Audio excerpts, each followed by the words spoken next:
It's what I hear you saying is that as a professor, giving a Medill F, or whether you do it as a matter of policy or not, that is a choice, not a requirement. It's not mandated by the dean that thou shalt. It's more of it's tradition. It's so interesting. So I was kind of educated about this. I would say tradition. So I got my master's from Medill in 2020. Again, a very weird year to get a master's. Yeah. But so I got it in 2020. So again, not super long ago, relatively recently, which is why I don't feel like I'm giving out of date information. I'm just lived experience.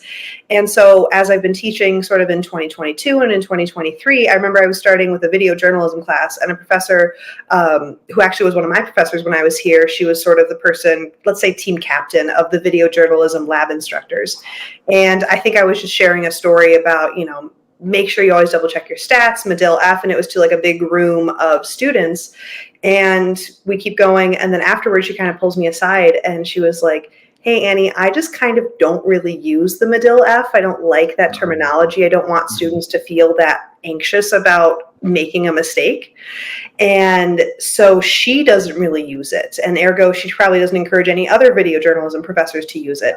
So I think for whatever reason, and I personally have never given one, even though I am like very strict about like make sure your names and your stats and your places are all correct. I've never had the reason to, which is also nice. I don't know if it's as mandated as before. And again, I don't know if it was mandated because I wasn't teaching back in 2020 or 2019 when it was like, hey, if it's a thing, it might be almost a cultural sort of understanding or participation. You would probably have to do more of a survey of like what professors do give it versus do not. I would probably land in the do not. The video journalism team captain would land in the do not. But I would never want to say like, oh no one gives a Medill F anymore, because people have been teaching there for quite a while. So I am not the expert on what the exact bylaws of that Medill F would be.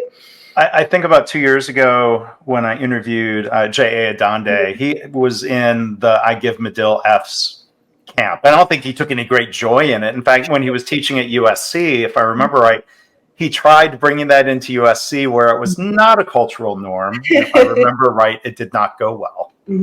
But J.A. was one of my professors. I mean, he's fabulous. His resume just absolutely speaks for itself.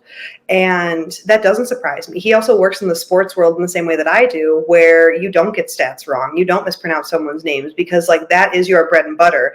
With sports, again, obviously there is that storytelling component, but if someone's third in the league versus fourth in the league, that makes a difference. So, and he also has a very high caliber of students, and he wants to make sure that they're going out into the world, case in point, with that understanding of the gravity of what you do as a journalist matters, and you have to make sure that you're pretty much on top of your game the whole time. Yeah.